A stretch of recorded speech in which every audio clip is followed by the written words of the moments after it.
Parents good morning. किसी भी genuine reason की वजह से अगर आप अपने बच्चे को फॉर्मूला मिल्क देते हैं और अगर आप कंफ्यूजन में हैं कि कौन सा फॉर्मूला मिल्क मेरे बच्चे के लिए बेस्ट है, क्योंकि मार्केट में हज़ारों ऑप्शंस अवेलेबल हैं। सबके लेबल्स बहुत ही ब्राइट, बहुत ही फैंसी लगते हैं। लिखा होता है स्मार्ट ब्रेन फॉर्मूला, किसी पे लिखा होता है एडवांस्ड ग्रोथ ब्लेंड, किसी दूसरे पे लिखा होता है प्रीमियम न्यूट्रिशन।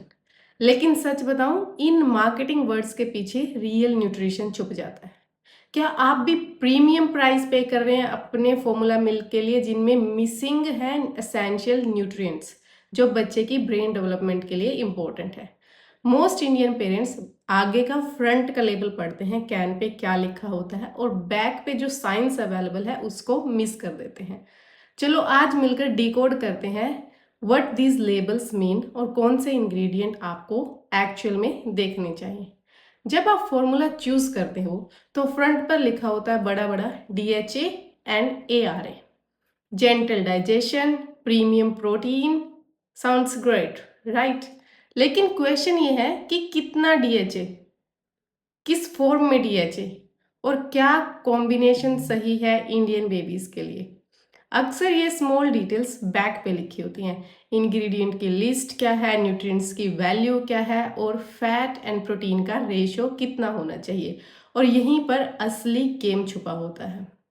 चलिए डिकोड करते हैं पॉइंट नंबर 1। ओके, फर्स्ट है DHA, डोकोसा हेक्सानोइक एसिड। ये एक ओमेगा 3 फैटी एसिड है जो बेबीज के ब्रेन डेवलपमेंट और आई डेवलपमेंट के लिए सुपर एसेंशियल होता है। इंडिया में बहुत सारे फॉर्मूलाज पे लिखा होता है कंटेन्स DHA, बट उसका अमाउंट या सोर्स नहीं बताते। तो हमेशा चेक करो कि DHA जो है वो प्रॉपरली लिस्टेड हो और एक एल्गी ऑयल से ड्राइव हो, बिकॉज यही सबसे बायो अवेलेबल फॉर्म होती है। अगर क्वांटिटी मेंशन नहीं है तो that's a red flag. Second बारी आती है प्रीबायोटिक और प्रोबायोटिक्स की। ये एक इम्पोर्टेंट इंग्रेडिएंट लिस्ट है।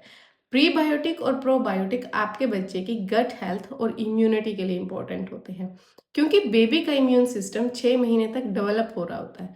तो प्रीबायोटिक्स जैसे GOS, galacto oligosaccharides, and FOS, fructo oligosaccharides, ये गुड बैक्टीरिया को फीड करते हैं।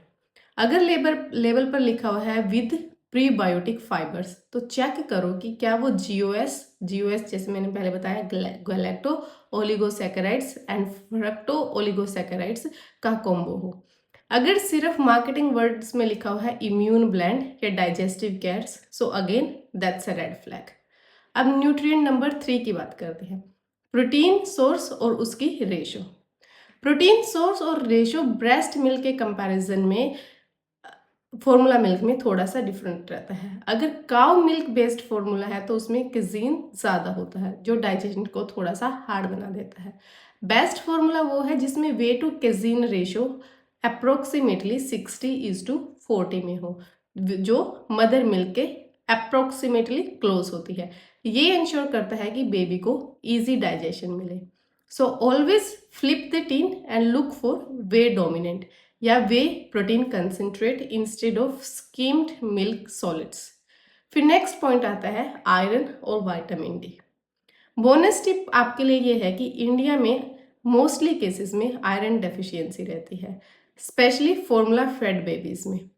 मेक श्योर कि आयरन और vitamin D levels recommended dietary allowance से मीट करते हो, RDA से मीट करते हो।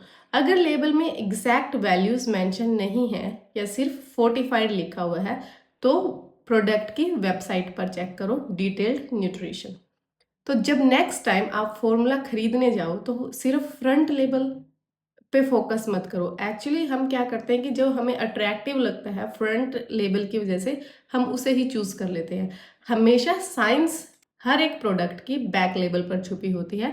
देखो कि DHA की क्लैरिटी है कि नहीं, प्रीबायोटिक्स साइंटिफिकली लिस्टेड है कि नहीं, और प्रोटीन रेशियो ब्रेस्ट मिल्क के कितना क्लोज है। ये 3 चेक अगर आप कर लोगे तो आप अपने बेबी के लिए सेफेस्ट और स्मार्टेस्ट चॉइस कर लोगे। मुझे पता है कि पेरेंटिंग टफ है, बट इन्फॉर्म्ड चॉइस बनाना भी टफ है। इसलिए आई मेक श्योर कि मैं आपके लिए ये इन्फॉर्मेशन सिंप्लीफाई कर दूँ ताकि आप अपने बच्चे के लिए बेस्ट चूज करें।